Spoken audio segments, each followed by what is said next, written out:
Hello and welcome to La Excellence Hyderabad and Bangalore. This is the daily news analysis of 27th May 2020.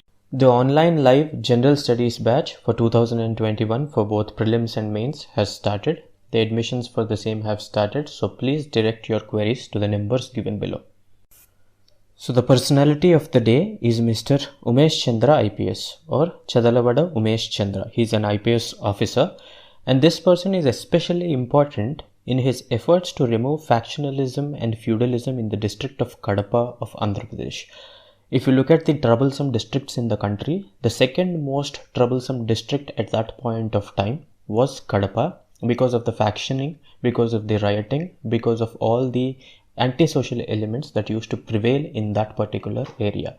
And this person has cleansed the system there, which is why even to this day people call him as the Kadapa Tiger. You can use this in GS4 under your ethics, and also you can use it to quote your points, especially in your essay. As usual, the discussion is divided into deep and the targeted news analysis. The former consists of the editorial articles, and the rest of the important articles in the newspaper will be discussed under TNA or targeted news analysis. So the notes for our daily discussion is provided in the description bar. Please go there and download the notes. And secondly, you can take the daily current affairs test daily at 9:30 p.m. sharp, excluding on Sundays. So the first article of our discussion has the title, The Heavy Burden of Social Suffering. The syllabus connection is listed here. Please have a look. The issue is related to the misery of poor due to the pandemic of COVID-19. The dimension is the philosophical and the moral approach to the misery of poor. So this article is a philosophical piece which relates to suffering in general and to the suffering of poor in particular in the context of COVID-19. But otherwise it talks about suffering in general, and you cannot directly use these points in your GS2 or GS3, but these points are relevant for GS4 and especially for essay. You have to keep this in mind. So this article starts out by talking about suffering as such. It says that suffering is a part and parcel of human life, as pointed out by thinkers both in the East and the West. So suffering is a part and parcel of human life, and who talked about this kind of notion in India? Buddha, of course. In India, Buddha talked about suffering through his Four Noble Truths. He said that the very existence of humans is full of suffering and pain. He moves forward, as in Buddha moved forward, and he gave a particular religion called Buddhism, and the essential idea of Buddhism is to remove this suffering from human existence. And it's not just Buddha. You have several religions. In fact, most religions try and do the same thing, as in provide human beings with a way to reduce the suffering and reach salvation, right? So not just religion and thinkers, but even our epics and kings have talked about suffering. So far I've said that Buddha talked about suffering. I've said that Buddhism as a religion tries to ameliorate suffering. Now we're talking about the different examples in history and the different epics that we have which talk about suffering. Like for example, Ashoka talked a lot about suffering one human can cause to another. He did this, of course, after the Kalinga War, and thereafter he took to peace, or the path of peace, which we call it as the Dhammapada. Also, we have the example of Mahabharata, which is a great epic in Indian history. And it also talks about suffering that was inflicted upon people, be it the Pandavas or the Kauravas. Whoever is right between Pandavas and Kauravas, whoever is the hero, whoever is the villain, if we set that aside, people on both sides will be hurt. Right? So that is what this article said. This article says that in the Mahabharata war of just 18 days, uncountable suffering was inflicted upon both Pandavas and Kauravas. Now this suffering depends on the source or the person who has caused it. It also depends upon the duration or the time period for which it exists, and the intensity or the gravity of suffering. This nitty-gritties is not important, so we will move forward and let's see what the article says next. This article then moves forward to the modern times, and it says that we see suffering in modern times in the form of war, economic sanctions, etc., etc., etc. So the writer so far talks about the history of suffering and how well spread and ubiquitous it is. Also, he says that these days the suffering is mostly man-made and not otherwise. What does he mean? Like, for example, we have encroached upon the habitat of animals, and this has led to various diseases, including corona. The reason why we are getting these zoonotic diseases is because we are encroaching upon the habitat of these animals, right? So corona is one such example, and this suffering is basically what? It is man-made. Also, we have the examples of two world wars in which there was a lot of suffering, and it was caused by who? It was caused by man. Next, the writer moves forward and he quotes Arthur Schopenhauer. He gives an important quote of this particular philosopher. The world is hell, and the men on one hand are the tormented souls, and on the other hand are the devils in it. As in, this quote basically says that the men are the cause of the suffering and also bear the effect of the or the consequence of the suffering. This is a beautiful quote. You can probably use it in your GS4 and essay. If it is related to war, if it is related to pacifism, or if the question is related to pacifism or war, you can use this quote. Now this article moves forward and talks about mental distress. Because of this innumerable and uncountable suffering, a person goes through mental distress. The writer says that suffering is a comprehensive attack on one's personhood. This will lead to a lot of despair in the person because the person loses hope in his life when he suffers a lot. So to handle the collective suffering at the moment caused by either COVID or otherwise, we must collectively take charge of the situation. We must protect the vulnerable.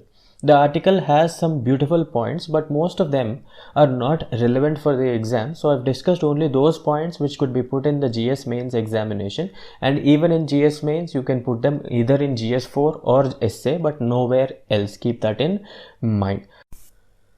So the title for the next article of our discussion is Continue India Stressed with Nehruvian Ideology. The syllabus connection is listed here for your benefit. Please have a look.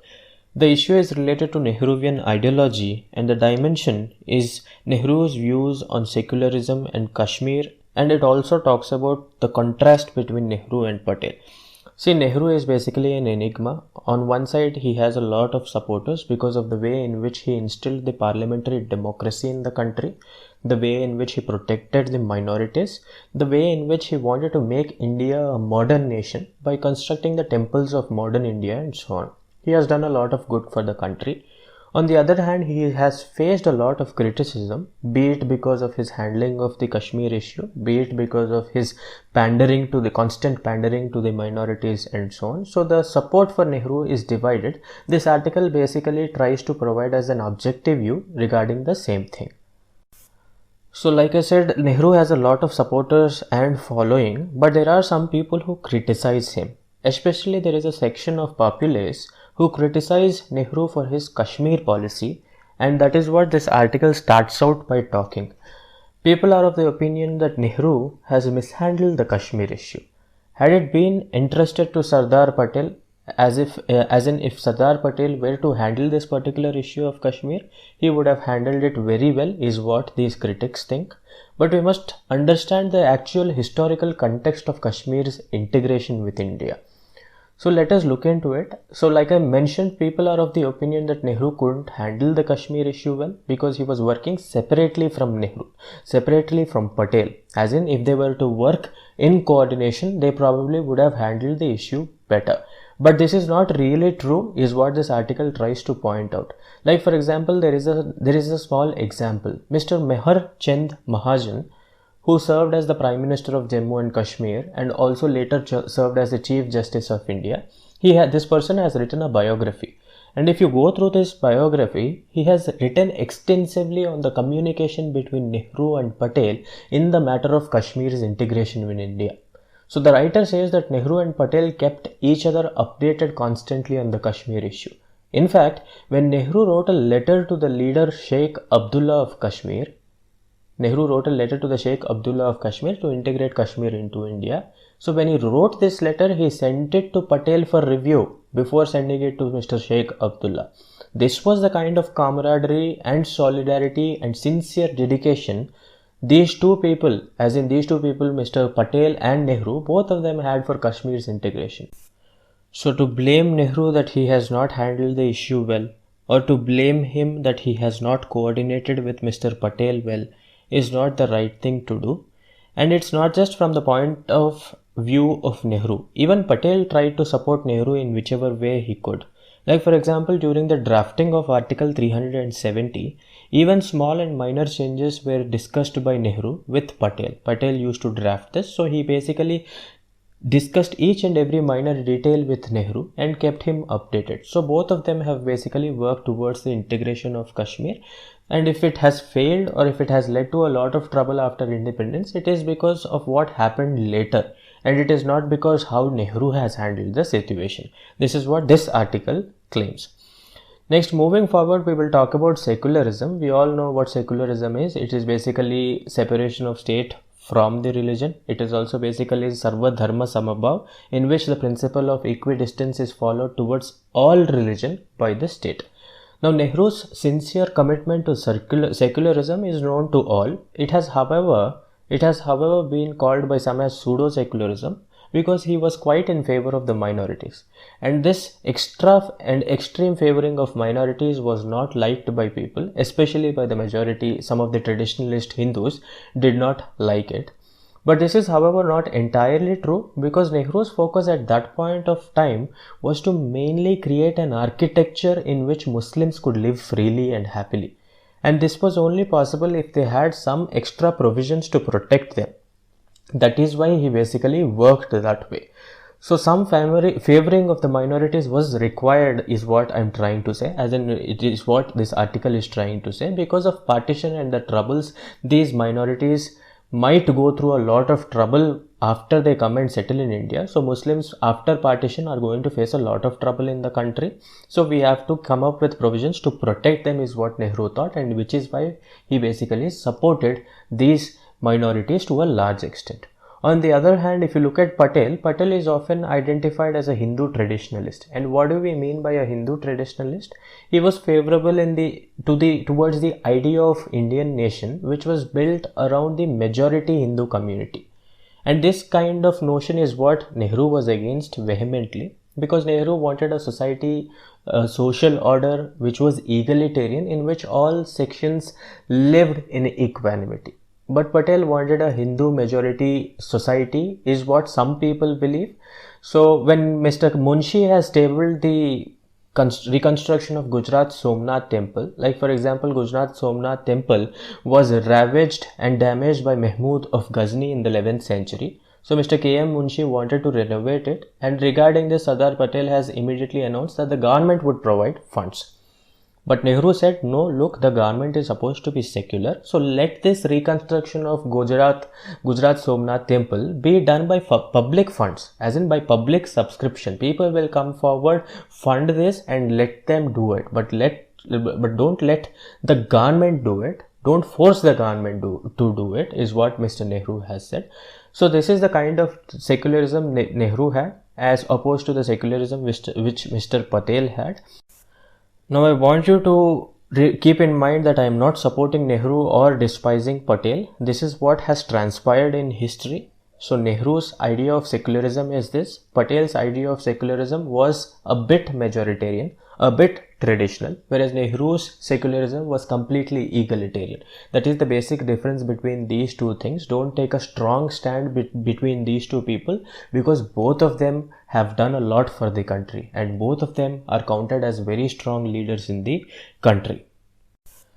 So the title for the next article of our discussion is How India Can Become Self-Reliant. The syllabus connection has been listed here for your benefit. Please have a look. The issue is related to self-reliant India, and the dimension is the historical perspective to India's self-reliance plan. Now, based on the issue and dimension written here, it might look like an economic self-reliance kind of angle, but that is not what this article says. This article is basically trying to address the kind of self-reliance we need to develop in India in relation to science and technology, not just the economic reliance. Of course, we went for economic reliance, import substitution, etc., immediately after independence, and that is the kind of import substitution we are looking forward as a part of post-COVID-19 economic strategy. But that is all immaterial, because this article is about science and technology. So you have to use it in GS3 in the science and technology section. You can also use it in your essay.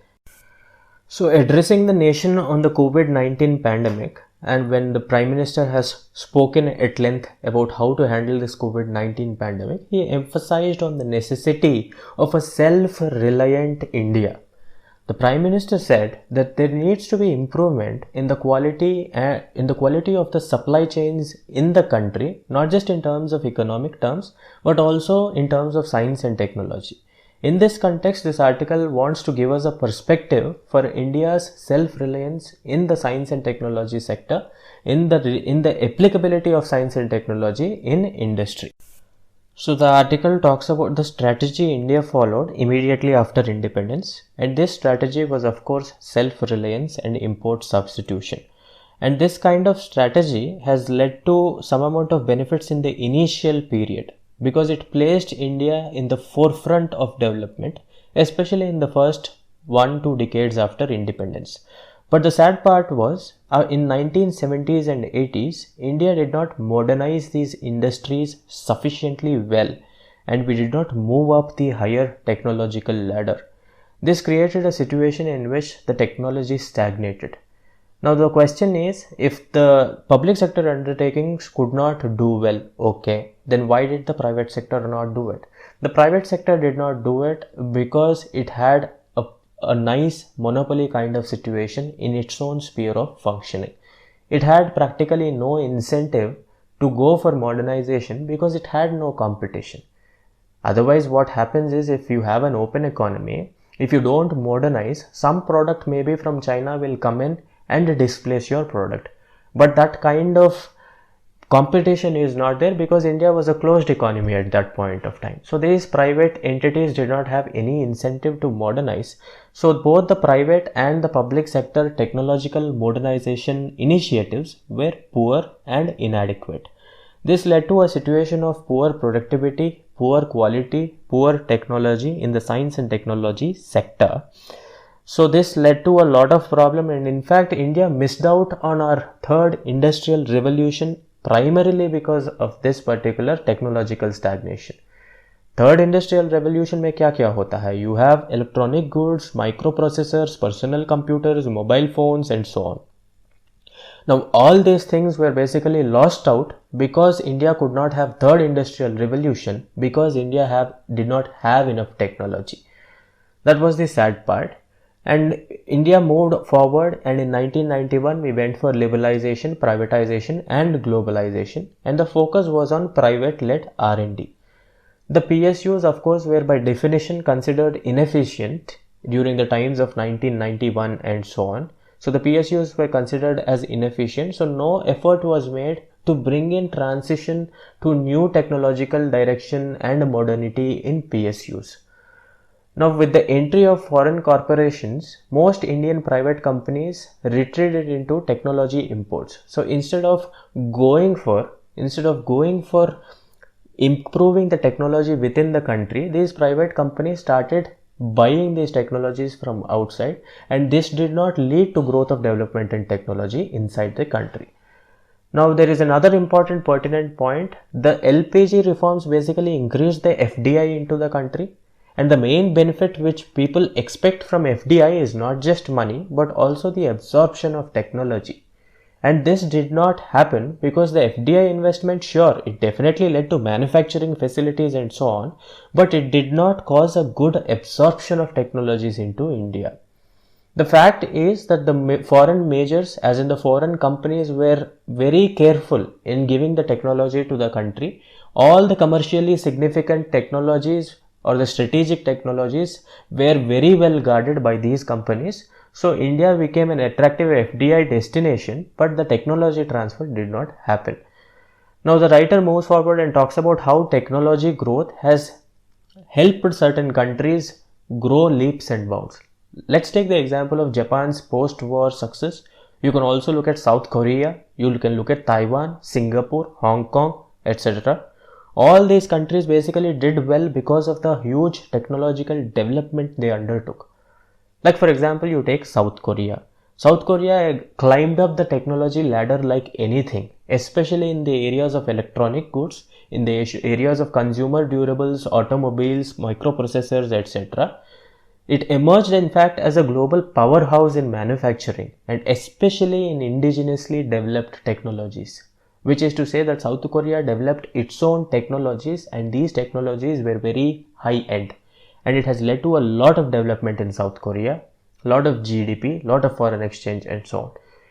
If we take the example of Taiwan, which is another example, Taiwan developed technologies and manufacturing capacities in arenas like robotics and microprocessors, while Singapore and Hong Kong basically adopted advanced technologies in other niche areas. So this article basically says how technological development has helped certain countries and how India has missed out on this kind of technological development.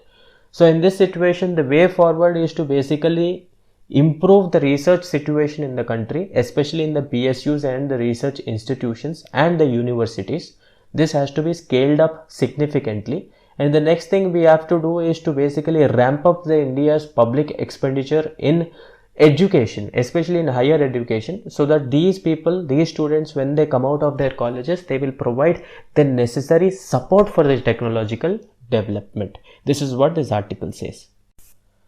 So the title for the present article is A Time for Reform in Courts. The syllabus connection has been listed here for your benefit. Please have a look. The issue is related to the reforms in court and the dimension is related to the oral hearing based system and other systems that we have to adopt in order to modernize the judiciary.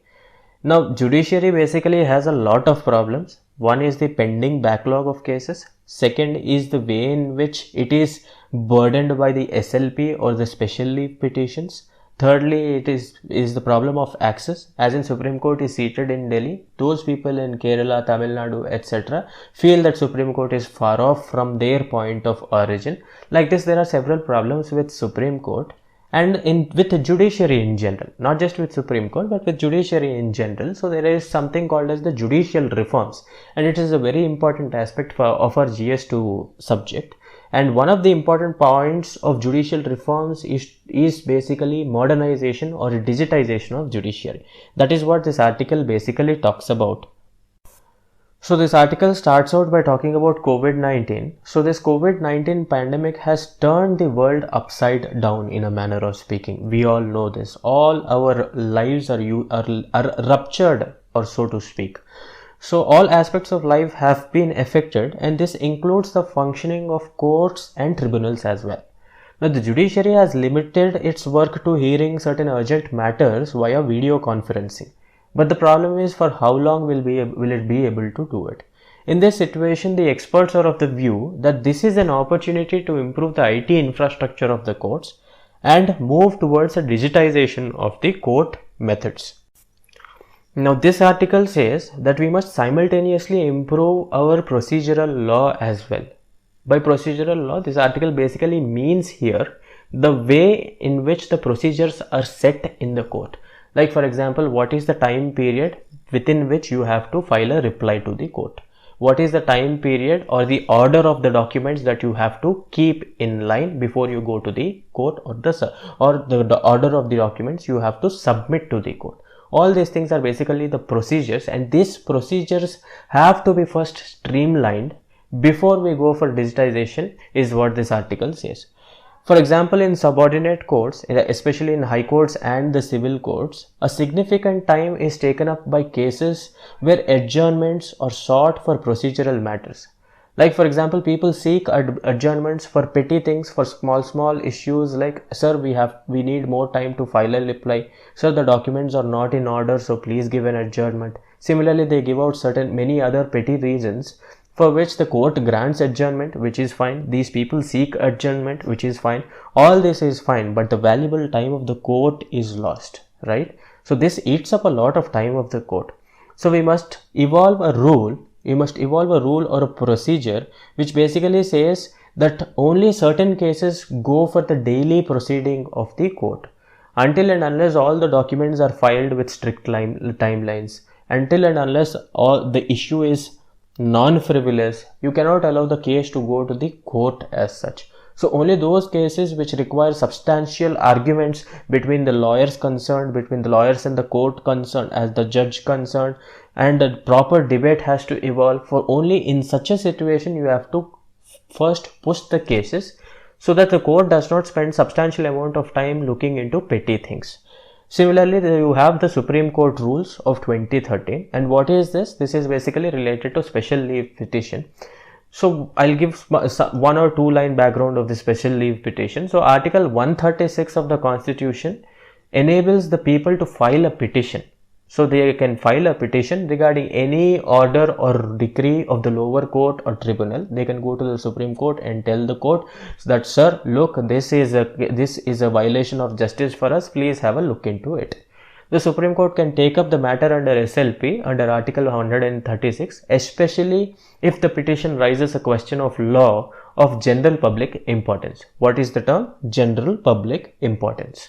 So the Supreme Court can take up cases, and these cases can be taken up under Article 136. The sad part is the Supreme Court has been using this a lot, and people have been misusing and abusing this particular provision, because of which there is a huge buildup of cases under SLP under Article 136 in the court.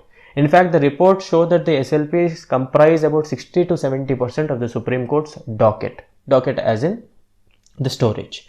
Now this will take up a lot of time of the court, so a simple solution would be to streamline the process, to do away with the immediate oral hearing of SLPs. Also, you have to set up a system of judicial assistants who can be appointed to remove the frivolous SLP. This is what this article tells us in general, as in these points can be used as reforms in judiciary in your mains answer writing. So the title for the next article of our discussion is No Who Bar on India Testing HCQ as Preventive. The syllabus connection has been listed here. Please have a look. The issue is related to hydroxychloroquine, and the dimension is related to the trials to test the efficacy of this drug. So what is this whole article about? This whole article is about WHO has banned this hydroxychloroquine. It has said that hydroxychloroquine or HCQ is having some negative impact on the patients in the clinical trials. So it would be wise to ban this particular drug for some time. But India wants to proceed with this hydroxychloroquine because India's research shows that hydroxychloroquine or HCQ has had a lot of positive impact on the patients.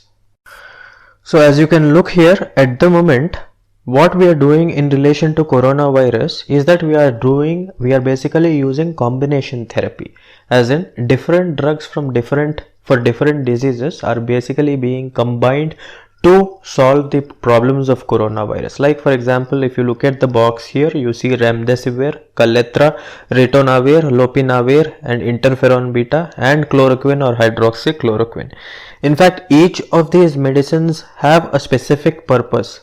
Like one of them is basically used for HIV solving, as in HIV medication.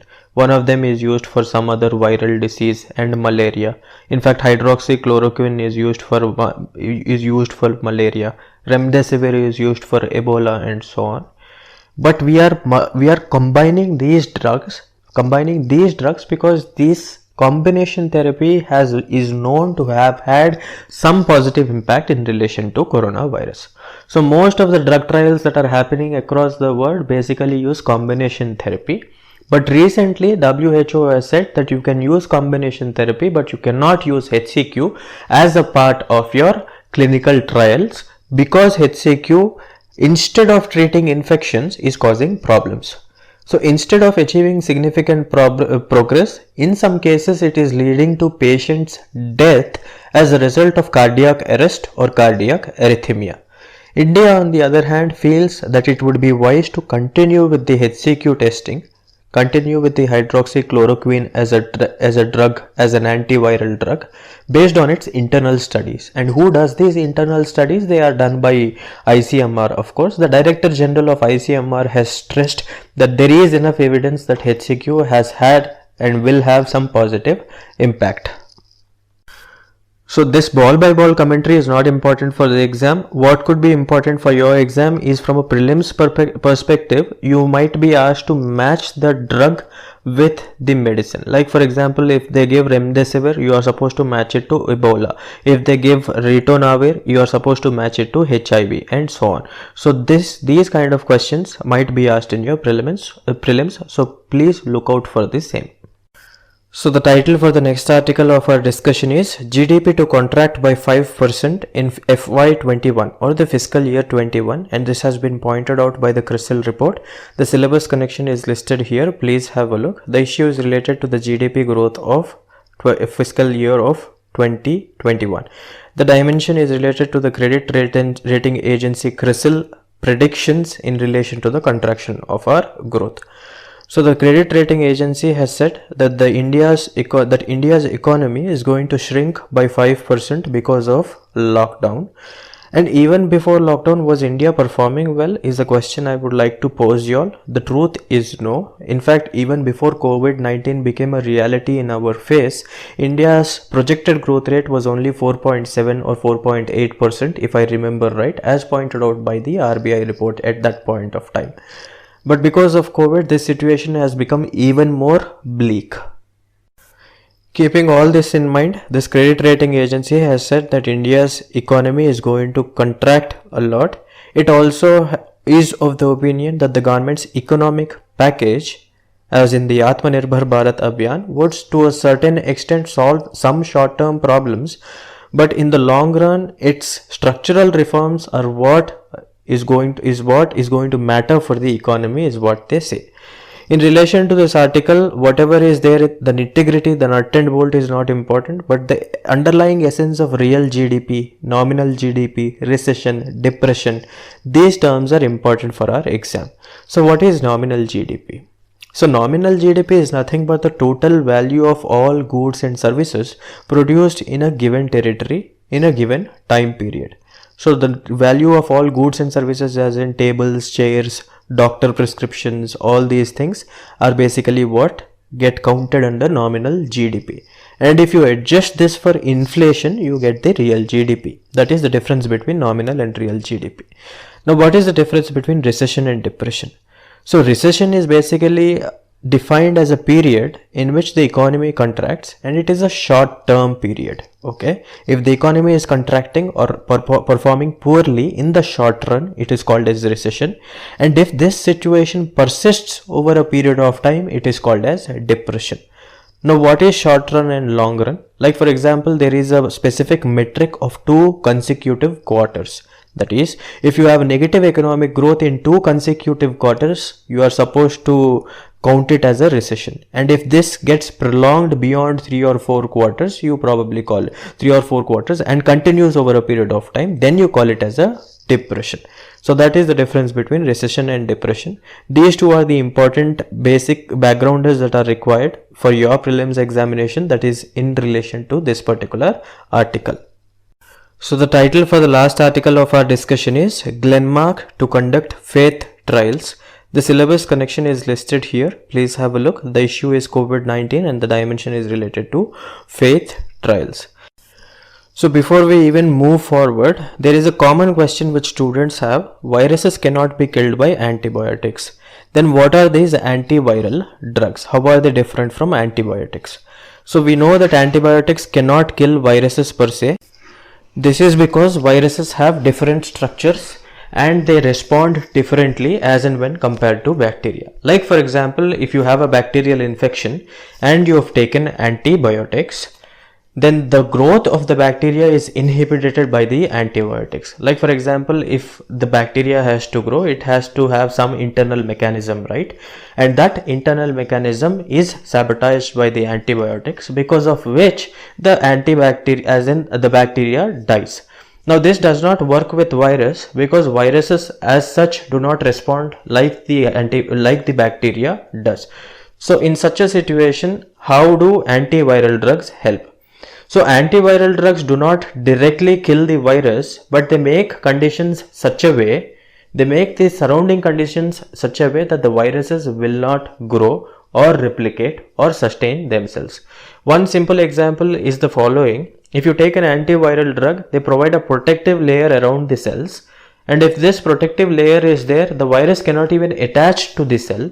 So what is the point of that virus hurting you? It cannot even hurt you because it cannot attach itself to your cell. So that is how antiviral drugs work. Now what does this article say? This article basically says that Glenmark is going to conduct faith trials. And these faith trials are basically a mixture of two antiviral drugs named favipiravir and umifinovir.